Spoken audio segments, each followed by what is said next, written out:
Hello hello जी, चतुर्वेदी जी बात कर रहे हैं। मैं बोल रहा हूँ। नमस्कार रमेश जी, मैं राशिद बात कर रहा हूँ शाइन ग्रुप से। अरे नमस्कार सर, नमस्कार। कैसे हैं? हम ठीक ठाक हैं, आप कैसे हैं? बहुत बढ़िया है सर। हमारी वैसे एज के हिसाब से हम ठीक ही हैं। 71 प्लस उम्र है, करीब 72 साल होने जा रही है। अच्छा अच्छा अच्छा अच्छा तो जी। हाँ, हमने अपनी परेशानी लिखा है आपके पास, भेजा है। क्या करें क्या नहीं करें। रिटायरमेंट का सारा पैसा झोंक दिया था, मेल के थ्रू भी आपको खबर किया था। करीब करीब 55 लाख रुपए मेरा करीब करीब होता है टोटल। जो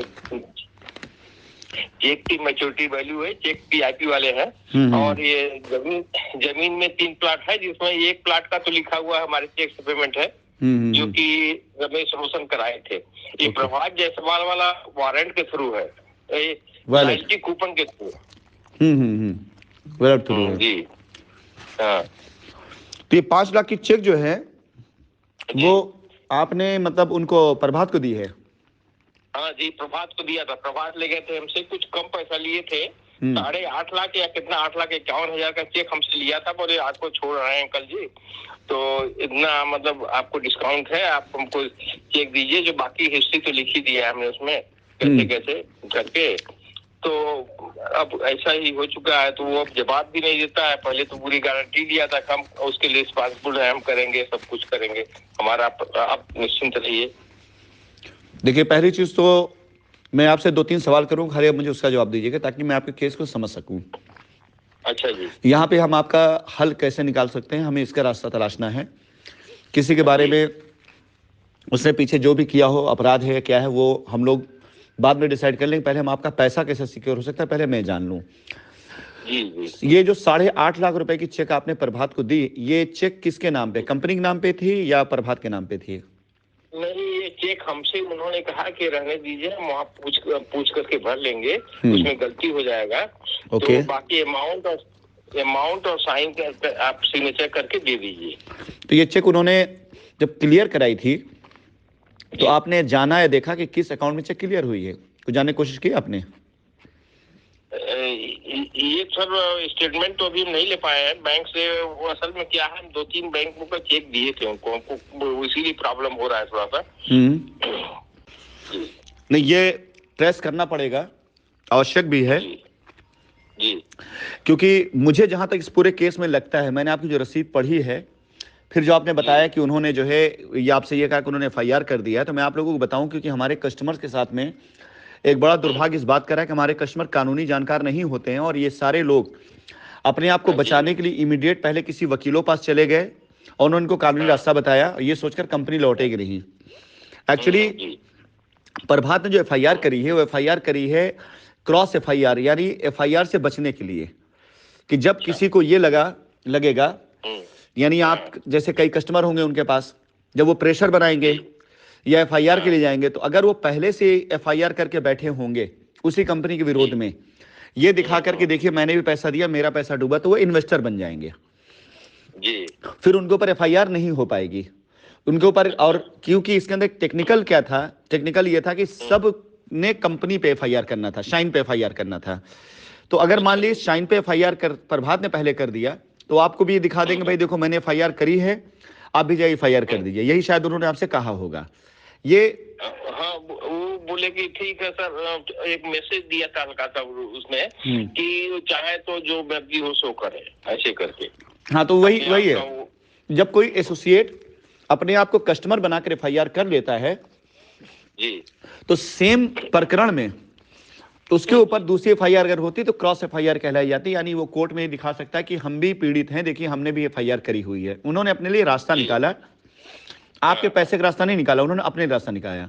उन्होंने क्या किया होगा, आपकी चेक उन्होंने अपने अकाउंट में लगाई, उस पैसे से, उस धनराशि से उन्होंने हो सकता है शायद अपने लिए कोई प्लॉट बुक कराया हो उस धनराशि से, और अपने वॉलेट से या अपने पेआउट से या अपने किसी सीनियर के पेआउट से उन्होंने आपका बुक कर दिया। अब क्या हुआ, आपका क्लेम आज की तारीख में लीगली कंपनी पे नहीं खड़ा होता क्योंकि आपके अकाउंट से पैसा कंपनी अकाउंट नहीं आया है। उनका क्लेम खड़ा होता है क्योंकि उनके अकाउंट से कंपनी अकाउंट पैसा आया होगा। ठीक है, अब यहां पर जो आपके पैसे निकालने की वो है, इसी टेक्निकल पॉइंट में सभी कस्टमर्स के लिए मेरा एक यही संदेश है कि अगर आपने किसी के अकाउंट में पैसा दिया है और वो ये कहता है कि कंपनी भाग गई, मैंने एफआईआर किया, आप भी आइए कंपनी पे वो कर लीजिए, एफआईआर कर दीजिए। तो आप कंपनी पे एफआईआर जो करेंगे उससे तो आपका लाभ इसलिए नहीं होगा क्योंकि आपका पैसा कंपनी में तो आया ही नहीं है। जिस दिन कंपनी एफआईआर की इंक्वायरी कराएगी उस दिन आपकी एफआईआर गिर जाएगी कि भाई आपने पैसा, आप सबूत नहीं दे पाएंगे। तो कस्टमर को चाहिए कि जिस बंदे ने अपने अकाउंट में पैसा लिया है उसके ऊपर वो एफआईआर लीगली कर सकता है। क्यों? क्योंकि आप कंपनी पे ना करके अगर उस पर एफआईआर करते हैं तो आपका पैसा उसके अकाउंट में गया है, आप साबित कर पाएंगे कि हमने पैसा आपको दिया, आपने कहा निवेश किया, इससे मुझे मतलब नहीं, आपने कंपनी में एफआईआर कर दिया, उससे मुझे मतलब नहीं है, मेरा पैसा आपके अकाउंट में गया, इसकी जिम्मेदारी आपकी बनती है। इस हक से आप लोगों को महरूम रखा गया। मतलब जो एसोसिएट और वकीलों की मिली भगत वहां पे हुई, एसोसिएट को बचाने के लिए आप सब लोगों को इस हक से महरूम रखा गया। यानी आपको ये तो बता दिया गया कि हमने कंपनी एफआईआर कर दी है, जाओ तुम भी कर लो, लेकिन ये नहीं बताया गया कि अगर आप करते हैं तो आप सबूत क्या देंगे कि आपने कंपनी को पैसा दिया है, पहली चीज। दूसरी चीज, आपको जो रसीद दी गई है, जो प्रमाण दिया गया है, ये एक पक्ष का है, उस पक्ष में लिखा हुआ है लॉयल्टी पॉइंट। लॉयल्टी पॉइंट का मतलब नगद नहीं होता है। अगर कंपनी ने कभी कोई डिक्लेरेशन नहीं दिया कि लॉयल्टी पॉइंट का मतलब क्या होता है। लॉयल्टी पॉइंट का मतलब उधारी भी हो सकती है, क्रेडिट भी हो सकता है, आपकी लॉयल्टी के एवज में आपको दिए गए पॉइंट्स भी हो सकते हैं, जो कैश, इक्वल कैश नहीं काउंट होते हैं वो। ये लीगली ध्यान रखिए, इक्वल, क्योंकि वो कंपनी का डिक्लेरेशन है ना कि इस पॉइंट को हम क्या माने। हमने कैश तो कहीं लिखा नहीं है, हमने अमाउंट तो लिखा नहीं है, जो लीगल है मैं वो बता रहा हूं आपको। और आज करना मेरे लिए इसलिए जरूरी है सारी चीजें, क्योंकि अगर मैं ये नहीं करूंगा तो आज न जाने कितने लोग पिछले 3 सालों में किसी के चेक लगाकर किसी की रजिस्ट्री करा दिए हैं, किसी का वो ट्रांजेक्शन दिखा किसी रजिस्ट्री करा, कोई कंपनी स्टाफ बैठा नहीं था। न्यायालय जिस दिन फैसला देगी, भारतीय संविधान में मैं पिछले 20-25 सालों से ये चीज देखता चला रहा हूं प्रक्रियाओं को, न्यायालय जब भी फैसला देगी तो न्यायालय अपनी तरफ से एक टीम बैठाएगी, गठित करेगी, जो टीम दोनों पक्ष को दस्तावेजों को चेक करेगी। यानी लेनदार और देनदार की, अगर आप लेनदार हैं तो आपका दस्तावेज चेक करेगी कि आपका पैसा कहां है, आप वो दिखाइए। आप जब वो दिखा देंगे तो हमसे बात करेगी, आप इसके एवज इनको क्या दे रहे हैं उसके पेपर दिखाइए। दोनों पक्ष की बात करेगी, एक पक्ष की बात नहीं करेगी। कोर्ट का आदेश कोई तुगलकी फरमान नहीं होगा कि बस आदेश हो गया, इनका पैसा दीजिए, फिर कंपनी गड्ढा खोद के पैसा निकाल दे, ऐसा कुछ नहीं है। ये समझौता होता है दोनों पक्षों के बीच में, लेनदारी देनदारी दोनों के बीच समझौता होता है, दोनों के हित को ध्यान में रखा जाता है।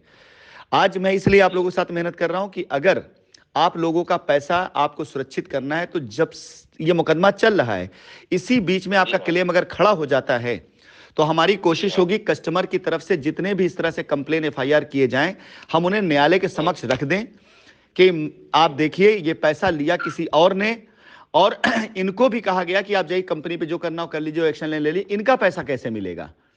क्यों? क्योंकि हम पैसा, अगर बाय द वे प्रभात ने पैसा हमारे अकाउंट में दिया होगा तो वो क्लेम करेंगे तो पैसा उनके अकाउंट में ही वापस जाएगा।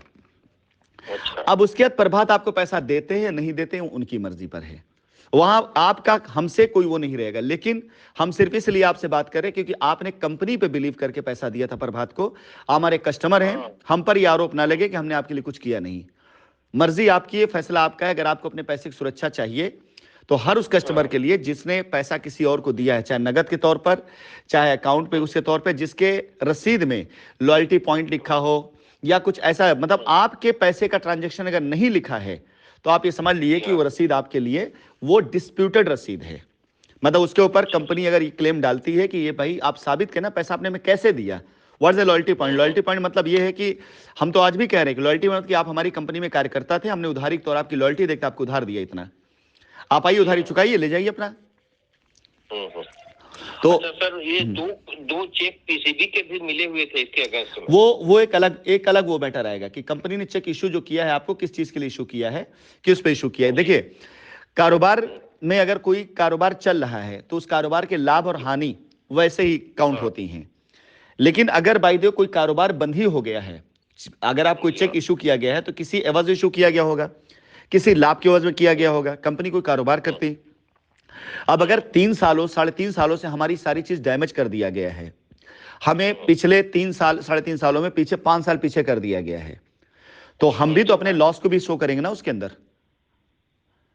लॉस तो होगा ही सर, लॉस तो सभी का है, सभी का लॉस हो रहा है। तो अभी बात अपने अपने पैसे कर ली जाए, फिर कंपनी सही सलामत आप लोगों की दुआओं से खड़ी हो गई तो कंपनी के पास इतनी संपत्तियां हैं कि हम आपके पैसे चुकाने के बाद आपके व्यवहारों से आपकी चीजों से अगर मैं आज आपसे बात कर रहा हूं तो मेरा बात करने का कतई लीगल कोई नहीं बनता, क्योंकि आपके केस में हमारे ऊपर कोई उंगली नहीं उठ सकती, क्योंकि आपका पैसा हमने नहीं रिसीव किया है। लेकिन आप कस्टमर हैं, आपका पैसा डूबे ना, इसलिए मेरा प्रयास है। इसलिए अगर फ्यूचर में ऐसा होता है तो अपने हर एक कस्टमर के हर लाभ को ध्यान रखेंगे, जरूर ध्यान रखेंगे। तो हमको FIR कर देना चाहिए सर, इसके मतलब देखिए, अगर हमसे आप एक लीगल राय ले रहे हैं कि हाँ करना क्या चाहिए, तो मेरे लिहाज से हर कस्टमर को जिसने पैसा किसी और को दिया है उसे FIR तो कर ही देना चाहिए। लेकिन अगर किसी एसोसिएट ने अलग से कंपनी FIR कर रखा है तो उस पर जरूर करना चाहिए। क्यों? क्योंकि उसने FIR किया है अपने धन की सुरक्षा और अपनी सुरक्षा के लिए। इसका मतलब उसका इंटेंशन पहले ही दिन से आपके लिए गलत चला गया है। नहीं तो उनको यह करना चाहिए कि भाई मैंने आपका पैसा लिया है, उसको FIR लिखना चाहिए उनको कि मैंने अपने कस्टमरों से पैसा अपने अकाउंट में लिया और उसको कंपनी भरोसा करके मैंने कंपनी को दिया, मुझे मेरा पैसा दिलाए ताकि मैं अपने कस्टमर पैसा वापस कर सकूं। ये तो लिखा नहीं है उन्होंने FIR में, ना लिखा, किसी ने नहीं लिखा होगा, किसी ने भी नहीं लिखा होगा। तो आपके लिए लीगली उन पर क्या एक्शन होता है क्या नहीं होता बात की बात, लेकिन लीगली आपके लिए यह बनता है कि आप एक FIR उनके ऊपर करें अपने ट्रांजैक्शन के साथ में।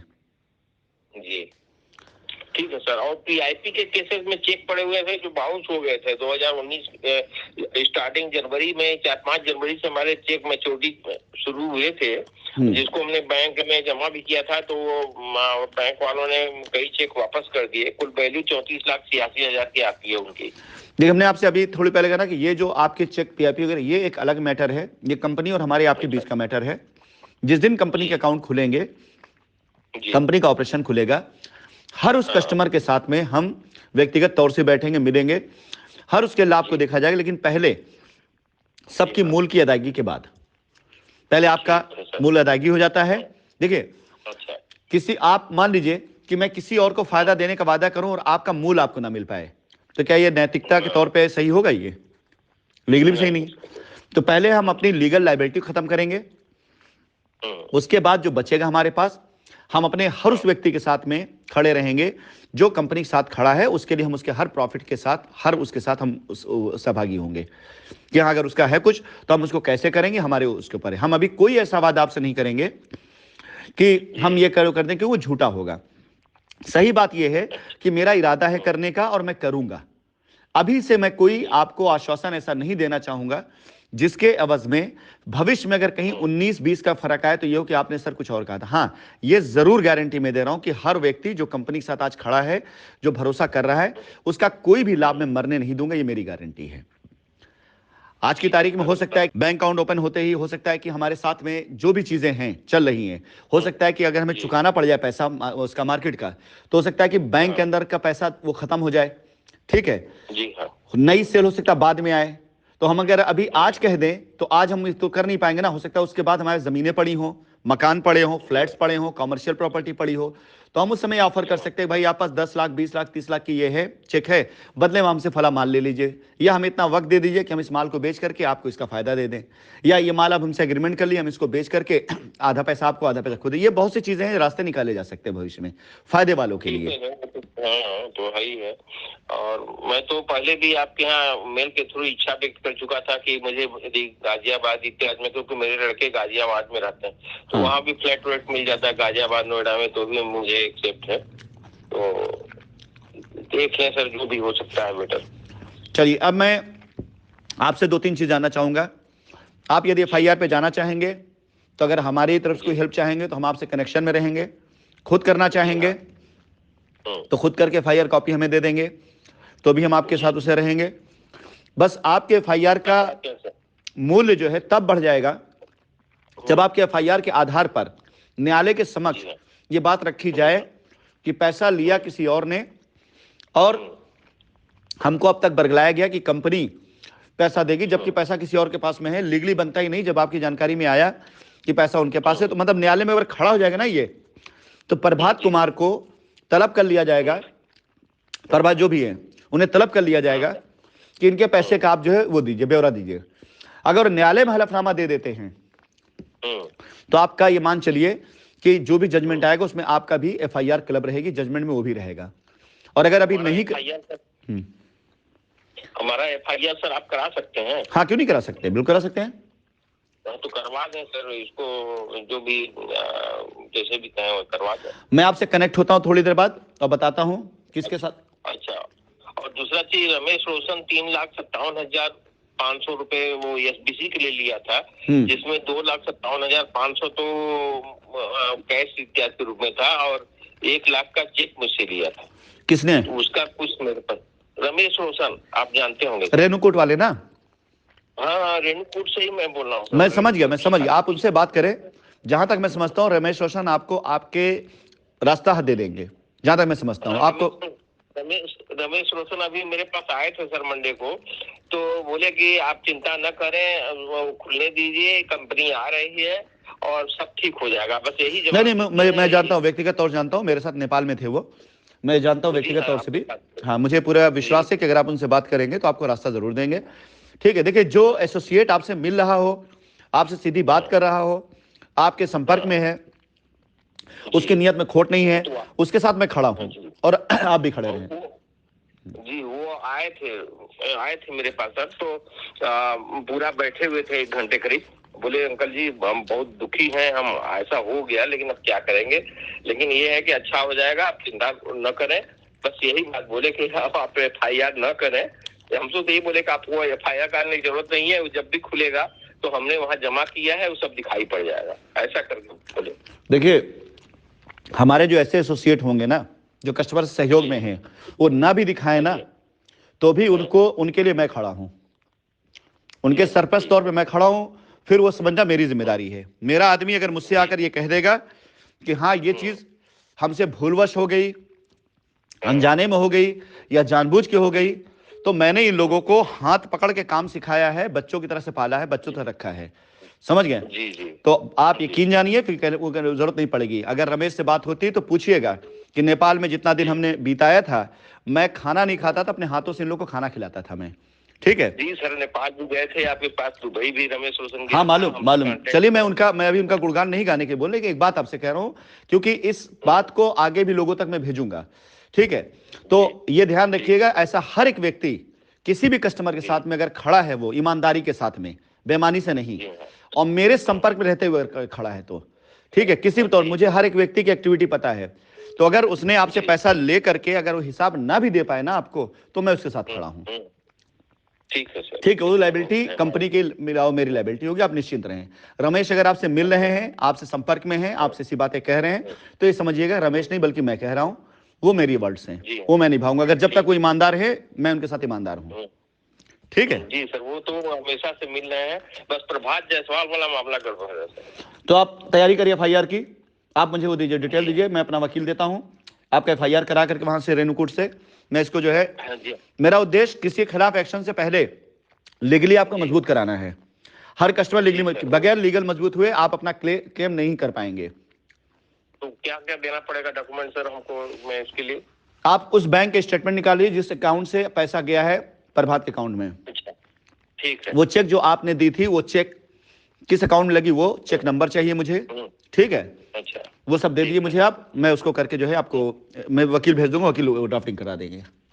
ठीक है सर, तो मंडे को पासबुक होगा, मंडे को हम बैंक जाएंगे, कोशिश करेंगे कि सारा बैंक डिटेल निकाल लें। मैं कई बार गया भी, लेकिन कुछ प्रॉब्लम थी बैंक के नेटवर्क में, इसलिए नहीं हो पाया। 2 बार ऐसा जाके मैं कर चुका हूँ। ठीक है, कोशिश करूंगा मैनेजर साहब से बोल करके निकलवाने की कोई बात नहीं। आप एक काम करिएगा, सोमवार को मेरे इस नंबर पर, जो नंबर पे आपने मैसेज किया हुआ था, जी, इस पे मैं बहुत मैसेज आ जाते हैं। आपने, मैं नाम नहीं लूंगा, लेकिन आपका मैसेज आज किसी और को भी गया था, उनके द्वारा मैसेज मेरे पास आया था, आप उन्हीं को भेज दीजिएगा मैसेज, मैं उनसे संपर्क में आ जाऊंगा।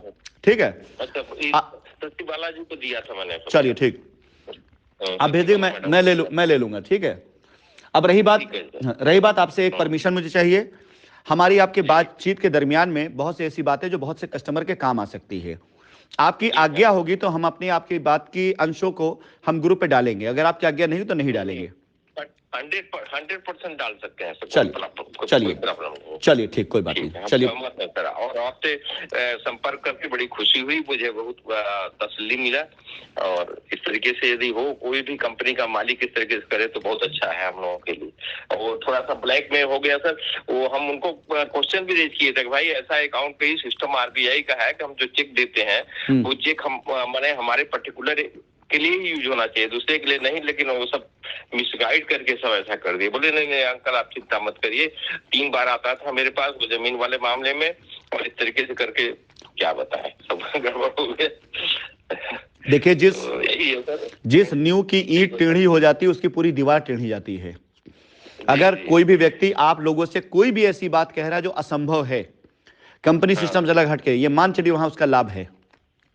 जी हाँ। जो व्यक्ति कंपनी की रोटी खा करके, कंपनी के द्वारा दी गई गाड़ियों से चल करके अपने उसको बनाया, व्यक्तित्व बनाया हो, अगर क्या है कि एक दिन कंपनी गाली देने लग जाए तो कंपनी की तरफ बाद में पहले उसको देखना चाहिए क्यों ऐसा कह रहा है या किस लिए ऐसी बातें कर रहा है वो। ठीक है, ठीक है चलिए फिर मैं आपसे बात करूंगा और सोमवार को जो आपसे संपर्क करूंगा फिर। ठीक है, आपका समय बहुत दिया, धन्यवाद सर। फिर हमसे कांटेक्ट करिएगा सर। जरूर जरूर, धन्यवाद धन्यवाद। धन्यवाद।